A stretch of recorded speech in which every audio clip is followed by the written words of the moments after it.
Alors, on devrait être live dans quelques secondes.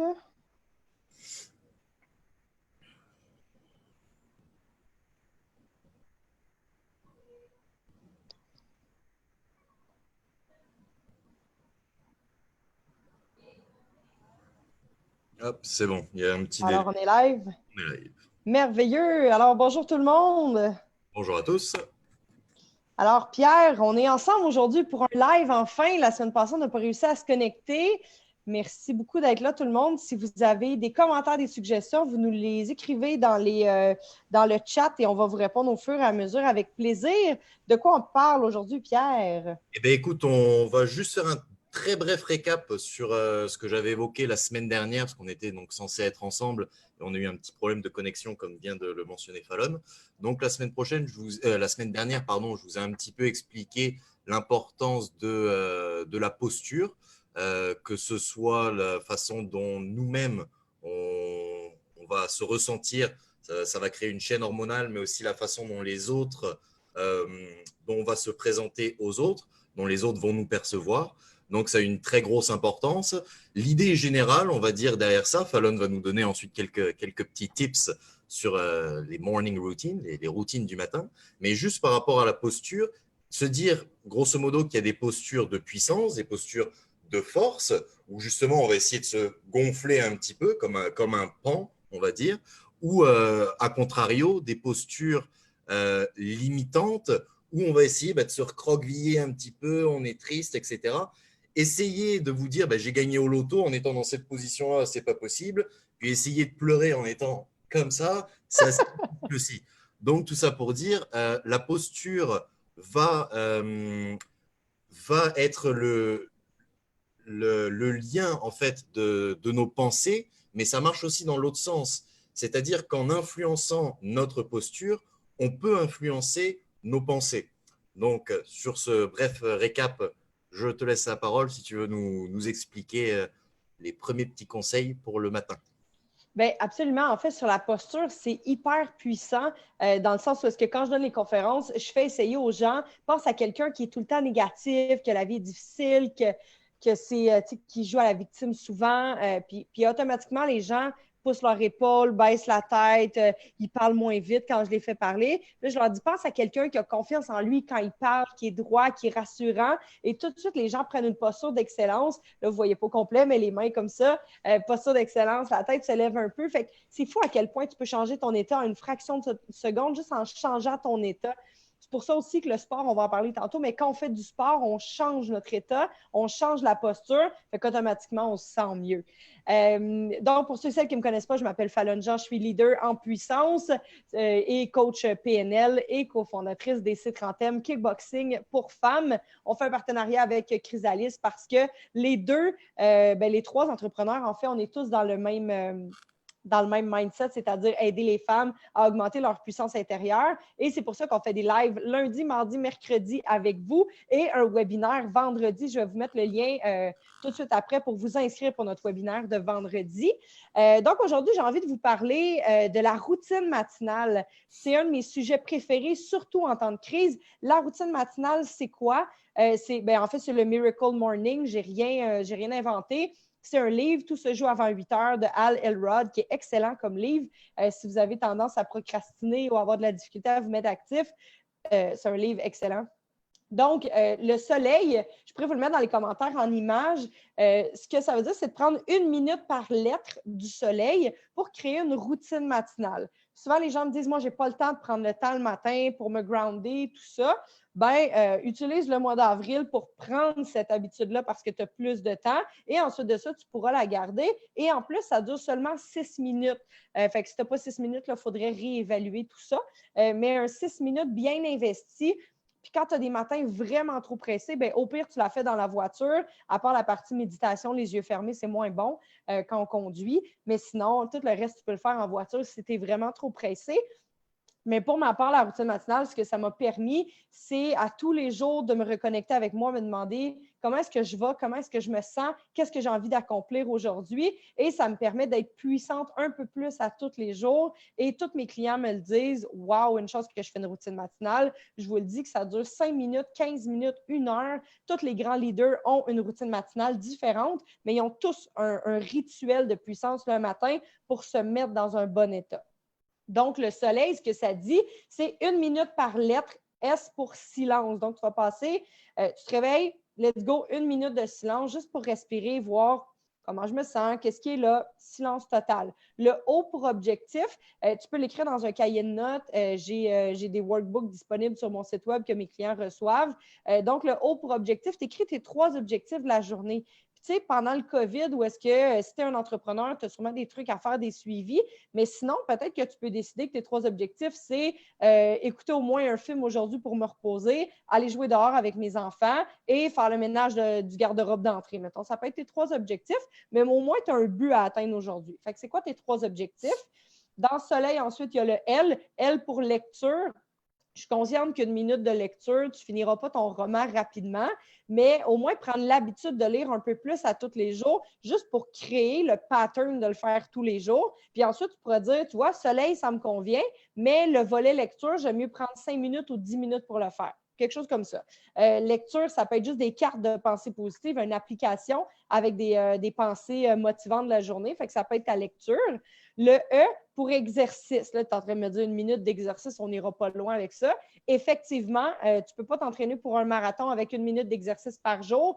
Par contre, si, exemple, tu fais une salutation au soleil, une posture de yoga, juste un étirement comme ça pour prendre le temps de réveiller ton corps, étirer ton dos, bien déjà, tu te reconnectes avec toi. Fait qu'1 minute d'exercice, étirement, quand je donne des conférences, surtout en milieu de travail, je fais lever tout le monde et je les fais courir sur place comme ça pendant 1 minute. Écoute, ça énergise un corps, c'est pas très long. Fait que non, tu ne seras pas plus en forme avec 1 minute de jogging sur place, mais tu vas augmenter ton énergie. C'est ça le but de la routine matinale, te grounder, te prendre conscience de comment tu te sens aujourd'hui et augmenter ton énergie. Le I, c'est pour inspiration. Fait que pendant 1 minute, tu fais quelque chose qui t'inspire. L'inspiration, ça peut être par la visualisation. Fait que soit un tableau de rêve dans ton bureau ou un fond d'écran sur ton ordinateur ou des images, peu importe. Juste fermer tes yeux, visualiser qu'est-ce qui s'en vient de positif pour toi. Ça peut être par des gratitudes. Merci pour ma vie, merci pour ma santé. Tu sais, je sais que c'est pas facile pour plein de gens. Que ça va, ah ouais, mais les finances, le ci, le ça. OK, mais tu es à la maison avec ta famille et tu n'as pas le coronavirus en ce moment. Fait que tu peux dire merci pour ta santé, même s'il y a d'autres choses qui n'est pas facile. Fait que tantôt, Pierre, tu disais, tu ne peux pas être fâché et en posture d'excellence en même temps, mais c'est la même chose avec la gratitude. Tu ne peux pas avoir de la gratitude et être fâché en même temps, ça ne se fait pas. Fait que de prendre un moment pour dire merci pour le soleil, merci pour mes enfants, merci pour ma vie, merci d'être là sur le live. Prendre le temps de dire merci permet de te reconnecter, d'avoir de la gratitude et bien, c'est de l'amour, puis l'amour, c'est la plus belle énergie du monde. Fait que gratitude. Et le dernier L, c'est pour lâcher prise. La simple question, qu'est-ce que je peux faire aujourd'hui pour mieux lâcher prise? Sur quoi est-ce que j'ai envie de lâcher prise aujourd'hui? Va te permettre de dire, ah ouais, c'est vrai, ça, c'est peut-être pas nécessaire que je garde ça dans ma charge mentale aujourd'hui. Out, je me concentre sur quelque chose d'autre. Fait que 1 minute de chaque, ça va prendre 5-6 minutes par matin pour partir ta journée, comme si tu venais de prendre une douche froide pour ne pas faire de jeu de mots avec le Wim Hof, mais comme si tu prenais une douche froide pour faire comme OK, je suis groundée pour le reste de ma journée. Fait que les matins, super pressés, je fais mon 6 minutes ou je le fais dans la voiture, mais la plupart des matins, je passe 15-20 minutes à faire ça en tant qu'entrepreneur. C'est quoi mes rêves? C'est quoi mes rêves de vie? C'est quoi mes objectifs de la journée, mes objectifs du mois? Comment je me sens? Qu'est-ce que j'ai envie de faire avec telle situation? J'écris énormément. Puis des fois, les gens me disent, tu finis pas par être tanné de dire merci de ma santé, merci pour ma vie. Je deviens créative à un moment donné, tu sais. Puis ça va être la même chose pour toi. Fait que ça, c'est mon truc de routine matinale. Pour vrai, si tu veux faire un impact dans ta vie, routine matinale tous les jours, ça énergise quelqu'un, c'est fou. Et pendant que tu es en confinement, montre cette habitude-là à tes enfants.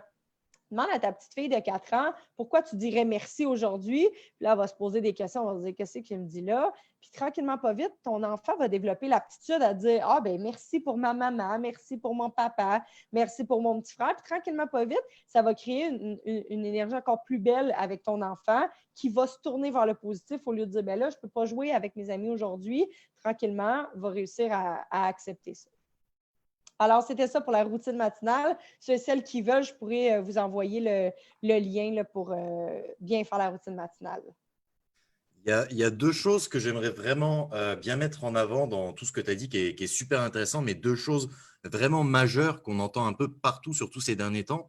C'est l'importance, comme tu l'as bien dit et répété, de prendre du temps pour soi. Enfin, moi, par exemple, je vis donc avec ma femme et mes deux enfants. C'est vrai que c'est un peu intense, je pense, pour tous les pères et les mères de famille qui nous écoutent en ce moment. Et encore, on n'en a que deux. Là. J'ai vu un article sur une femme qui en avait 10 à la maison. Là, ça commence vraiment à devenir intense. Mais tout ça pour dire, prendre un temps pour soi, surtout le matin, c'est très important parce que ça nous permet de bien kickstarter la journée.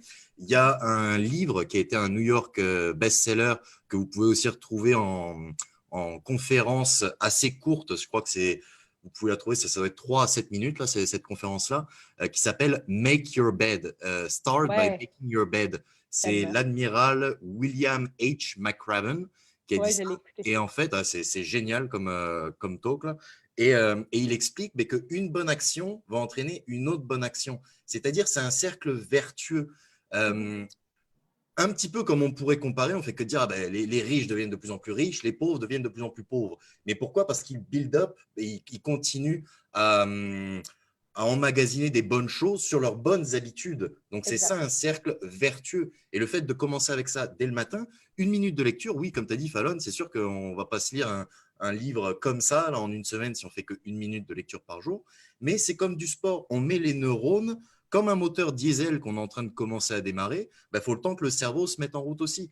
Donc, lire des choses intéressantes, tant qu'à faire, peut-être pas la vie des people, c'est peut-être pas la meilleure lecture dès le matin, là, mais quelque chose qui va nous booster, qui va nous permettre d'apprendre un petit truc, qui va nous réveiller l'esprit. Ça prend pas une demi-heure à être obligé de lire quelque chose juste pour faire ce petit kickstart. Comme a dit Fallon, 1 petite minute, c'est très bien. Donc, je vous encourage vraiment à regarder la méthode dont Fallon vient de nous parler. On la mettra dans les liens de cette vidéo et je pense que je vous la posterai aussi sur ma page Facebook parce qu'elle est vraiment très intéressante. Pierre, oui. C'est important de comprendre que les 20 premières minutes de la journée déterminent le niveau d'énergie pour le reste de la journée. Fait que si tu as l'habitude de regarder Facebook, Twitter, rempli de mauvaises nouvelles, écouter les nouvelles, tu brimes toi-même ton énergie pour le reste de la journée. Fait que commencer avec une routine, c'est comme te donner une petite tape dans le dos pour te dire « Hey, let's go, t'es capable, tu vas passer une belle journée » et faire ton lit, effectivement. Moi, c'est impossible que je ne fasse pas mon lit, pressé, pas pressé. Il y a comme quelque chose de mental dans le sergent a dit de faire mon lit, c'est important parce que c'est comme un muscle, ça bâtit le « Hey, j'ai fait une bonne action aujourd'hui, je suis persévérante » et ton cerveau enregistre ça. C'est fou à quel point le cerveau il est fort. Mais ça, tu te sens juste pas bien. Il y a un auteur que j'aime énormément qui s'appelle Jordan Peterson, qui a écrit un livre, les 12 lois pour la vie, 12 Rules for Life. Et justement, dans une de ces règles-là, la première étant justement l'importance de la posture, on en a parlé la semaine dernière, et une des 12 règles, c'est clean your room. Donc, ayez votre chambre de rangée. Et l'important d'avoir sa chambre de rangée, son bureau de rangée, etc., c'est que c'est notre environnement direct. On peut avoir un impact sur cet environnement. Donc, si tout autour de soi, c'est déjà le fouillis, il y en a partout, forcément que notre esprit, si c'est le fouillis autour, ça risque d'être le fouillis là-dedans.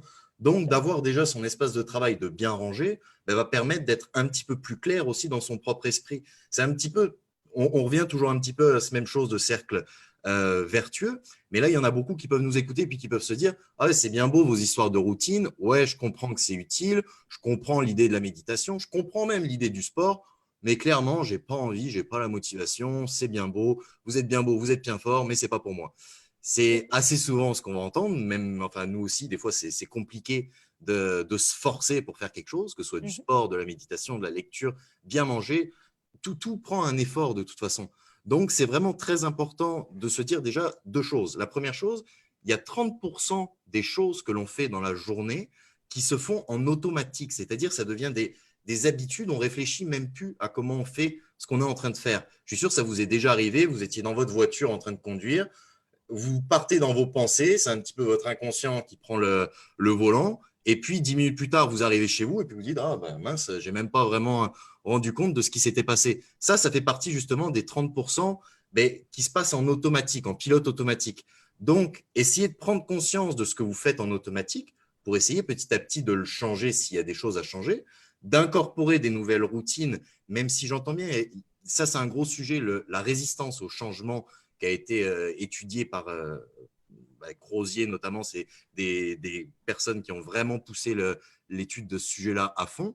Et la résistance au changement, c'est quelque chose, en ce moment, vous le voyez bien avec le Covid, c'est quelque chose qui nous fait peur. Pourquoi? Parce que ça touche à deux aspects majeurs de l'être humain, c'est le besoin de sécurité et le besoin de contrôle. Et on a tendance à se dire, si je change justement mes habitudes, je vais dévier de mon chemin de la moindre résistance, on va dire, et je vais être obligé de me forcer à faire quelque chose. Je n'ai pas très envie. C'est assez souvent, c'est ça qui va se passer. Donc, le seul conseil que je peux vous donner, c'est d'essayer de ne pas vous focaliser sur les bienfaits directs, mais sur les résultats directs, mais plutôt sur les résultats secondaires. Qu'est-ce que j'entends par là? Prenons l'exemple, on fait du sport, on va faire un footing. Avant d'aller faire mon footing, déjà, il faut que j'arrive à me mettre mentalement, bon, ok, faut que j'aille courir, j'ai pas très envie. Donc déjà, je vais être obligé de me forcer mentalement à me dire, faut que j'aille courir. Une fois que je vais être en train de courir, je suis en train de courir, ça fait mal aux jambes et j'ai mal aux poumons, etc. Pas forcément la joie, surtout au début. Là. Après ça, qu'est-ce que vous allez avoir? L'effet positif, il va y avoir plein d'hormones, on en parlera un petit peu plus la semaine prochaine, donc des hormones comme l'endorphine, la dopamine, l'adrénaline, qui vont gérer une sensation de bien-être et qui vont vous rendre petit à petit accro au sport. Donc ça va être le bienfait juste après votre séance de sport. Mais après ça, pendant les 2-3 prochains jours, vous allez être courbaturé, ça va faire mal. Et puis oui, ça demande un effort de pouvoir être plus en forme, etc. Ça va demander un effort. Donc ça va passer par quoi? Ça va passer par de la discipline. Et la discipline, c'est quoi? C'est faire ce que l'on sait que l'on doit faire, même quand on n'a pas envie de le faire. Donc, c'est plus facile à entendre qu'à mettre en pratique, je le comprends bien, mais essayez de vous dire 21 jours. 21 jours, 3 semaines, c'est ce que ça prend en règle générale pour qu'une habitude que vous mettez bien en place pendant 21 jours commence à devenir ancrée dans votre esprit. Donc, essayez de vous forcer, quand vous essayez de mettre une nouvelle routine en place, de vous dire, je ne vais pas la lâcher au moins pendant 21 jours. Au moins, commencer à voir les effets positifs que ça peut m'apporter. Parce que c'est sûr que si je mange bien une fois, je mange bien une salade à midi, je ne deviens pas svelte en 2 heures. Ça va prendre du temps de toute façon. Non, mais c'est exactement pareil pour le sport, pour tout. Ça prend du temps et c'est là que je vous dis, essayez de vous concentrer sur les effets moyens long terme et pas juste sur ça va faire mal, j'aurai des courbatures, j'ai pas envie, etc. Fallon, je ne sais pas si tu veux rajouter quelque chose par rapport à ça. Je suis tout à fait d'accord. Puis souvent, les gens me disent, ouais, mais tu sais, c'est facile pour toi. Puis je suis comme, non, j'utilise la discipline. Je me lève très tôt. Pas ces temps-ci, là, je me laisse un petit lousse. Je me lève à 5h30, 6h, mais normalement, je me lève quand même tôt pour me discipliner. Puis les gens me disent, ouais, mais tu dois être une lève tôt. Puis je suis comme, non, j'ai conditionné mon cerveau et mon cadran aussi, mais j'ai conditionné mon cerveau à avoir du plaisir à me lever tôt. Parce que ce n'est pas agréable pour moi de me lever avant 5 heures du matin. Je n'ai pas comme un plaisir naturel à avoir envie de me lever à cette heure-là puis à finir tard le soir. Par contre, quand tu conditionnes ton cerveau à voir les effets positifs, comme tu dis, moi, je le fais parce que je vais avoir un impact dans le monde et me lever à 10 heures, ne pas m'entraîner, mal manger, avoir une énergie basse toute la journée, je ne pourrais pas faire la carrière que je veux vraiment faire, c'est-à-dire devenir conférencière internationale et aider plein de gens à découvrir leur puissance intérieure. Fait que comme ma motivation profonde est puissante, j'arrive à me discipliner. Mais si je regarde ma routine de vie en ce moment versus celle de 5 ans ou de 10 ans, si il y a 5 ans, tu m'avais dit, Fallon, tu vas te lever à telle heure, ta routine de vie va ressembler à ça, j'aurais fait comme, impossible, je n'ai pas envie d'avoir cette vie-là, ça va être trop d'efforts, mais c'est les petites habitudes qui vont faire en sorte qu'on va réussir à conditionner et à se discipliner. Fait que comme Pierre disait, tu manges la salade une fois, tu n'es pas svelte pendant 2 heures. Même chose si tu vas au gym pendant 3 heures, 2 jours dans la semaine, tu n'es pas all set pour le reste de l'été. Là. C'est toutes les semaines, que ce soit 2 fois, 6 fois par semaine, peu importe, mais c'est dans le pouvoir de l'habitude qu'on arrive à se discipliner et à augmenter sa puissance intérieure. Et plus on le fait, plus ça devient facile parce que ça devient une habitude absolument. C'est ça. Et donc, dites-vous, la discipline, quand on essaie de réfléchir un petit peu plus à long terme, il y a une phrase que j'aime beaucoup qui vient des Navy Seals, justement, c'est discipline equal freedom. Donc, la discipline égale la liberté. Il y en a beaucoup qui vont se dire, bah, la liberté, non, pas tant que ça. Là, si tu te forces à faire plein de trucs tous les jours, moi, je suis bien plus libre à faire mon couch potato, là, puis à rester sur le canapé à manger mes chips. Bref, ouais, tu vas être libre en court terme, mais au final, qu'est-ce que ça va t'apporter dans le moyen long terme? Encore une fois, le but de la discipline, le but du sport, etc., c'est pas juste de se mettre des tapes dans le dos puis que tout le monde nous dise t'es bien beau, t'es bien fort, etc. Ça va être d'augmenter sa santé, de réduire ses niveaux de fatigue, d'augmenter son niveau de bien-être, d'augmenter la façon dont on se perçoit nous-mêmes aussi.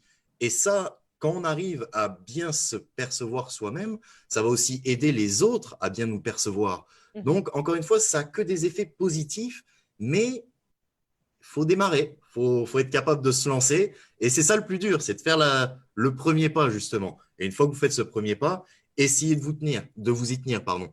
Donc, je vois que ça fait déjà 20 minutes. Je veux pas trop qu'on tarde sur ce live-là.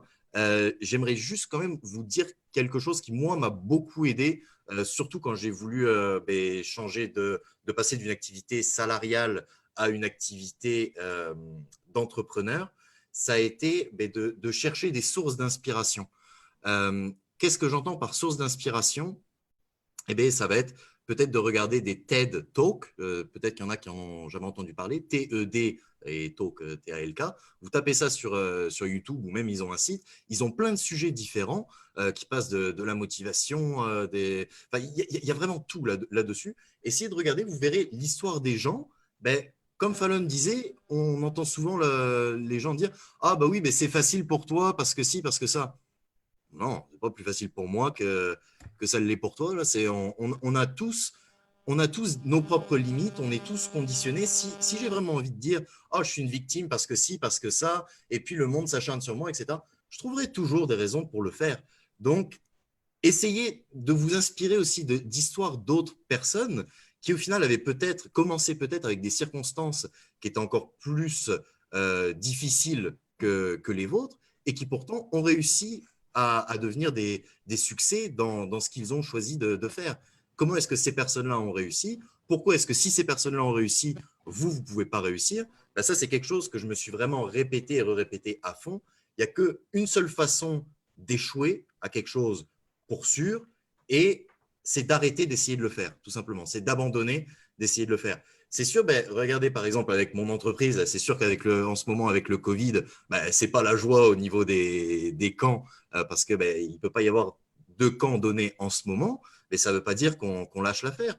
On essaye de voir qu'est-ce qui va se passer dans le futur et on essaye de rester motivé et inspiré et d'aller puiser peut-être cette inspiration vers d'autres sources. Un livre que je vais vous conseiller pour finir, c'est mon livre préféré, c'est Think and Grow Rich, Réfléchissez et devenez riche de Napoléon Hill. Et là, si vous en voulez de l'inspiration, il y en a en masse.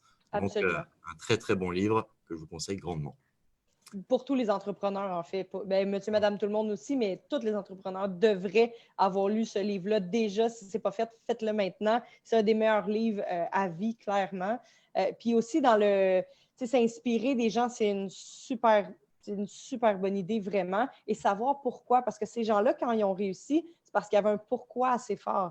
Ce qui fait en sorte que pour atteindre un objectif, exemple, en perte de poids, remise en forme, changer de carrière, il faut que tu aies une raison assez forte de le faire. Fait que, tu sais, perdre du poids pour ton mariage cet été, en tout cas, si tu te maries cet été, j'espère qu'il va quand même avoir lieu, mais tu sais, perdre du poids pour ton mariage cet été, tu vas être motivé jusque-là, mais après ça, tu n'auras pas de motivation profonde pour continuer. Fait que trouve à l'intérieur de toi la raison pour laquelle tu as envie d'atteindre ton objectif et c'est ça qui va te pousser tout le temps. Tu sais, exemple, Pierre qui a décidé de partir son entreprise avec Benoît, il y a des raisons pour le faire. Les gens qui partent une entreprise juste pour le côté financier, ils n'ont pas la drive pour continuer parce qu'en ce moment, pendant le COVID, ils n'ont plus aucune bonne raison d'avancer si c'est juste financier parce que là, ils ne peuvent plus faire d'argent.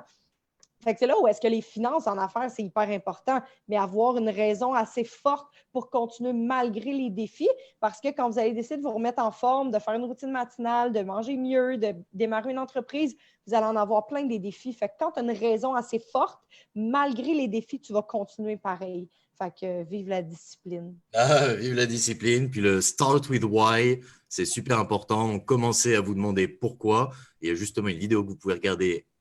Tapez Start with Why. C'est Simon Sinek qui l'explique de façon ultra bonne. Donc, ça va juste complémenter ce que Fallon vous a très bien dit pour l'importance de commencer avec le pourquoi on choisit de faire telle ou telle chose. Et c'est ça qui va vous donner envie de continuer. Donc, Absolument. Je suis contente de savoir qu'on écoute les mêmes livres. les mêmes livres, puis les mêmes auteurs, c'est ça. Simon Ouais. Sinek, c'est excellent. Fallon, est-ce que tu veux conclure avec un petit mot de la fin? Ben oui, je vous invite à être là vendredi. Je vais vous mettre le lien. On a un webinaire, Pierre et moi, avec Benoît, l'associé de Pierre. On vous parle de plein de techniques super intéressantes, toujours sur la puissance intérieure. Et la semaine prochaine, même heure, même poste, Pierre et moi, on va être en live. Le lundi, c'est Benoît sur la technique Wim Hof. Le mardi, c'est Pierre avec, je vais te laisser parler de la technique après. Et nous, on va être ensemble mercredi. Et vous pouvez vous inscrire pour le webinaire de vendredi. Fait qu'on s'est occupé malgré le confinement. Merci beaucoup d'avoir été là. Si vous avez aimé ça, ça serait gentil de partager, d'aller liker nos pages. C'est toujours apprécié. Merci. C'est ça. Mais merci encore à tout le monde. N'hésitez pas, comme a dit Fallon, de nous rejoindre. Donc, moi, le mardi, c'est du Gracie Jiu-Jitsu. Ça va être des techniques d'autodéfense, surtout pour les femmes qui vont être partagées. Mardi, mercredi, vous n'avez pas besoin de vous inscrire pour quoi que ce soit, alors que le lundi et le vendredi, oui. La semaine prochaine, même jour, même heure, donc on se retrouve avec Fallon. Moi, je vais vous parler un petit peu aussi des hormones qui vont être sécrétées par votre corps lors d'activités physiques quand vous faites du sport. Et si ça, c'est un sujet qui vous intéresse aussi, je vous conseille grandement de venir au live, enfin pas au live, mais au webinaire de Benoît le lundi avec la méthode Wim Hof, les techniques de respiration. Et là aussi, vous allez apprendre plein de choses super intéressantes. Donc, merci beaucoup, passez une bonne journée et à très bientôt. Bonne journée tout le monde. Bye bye.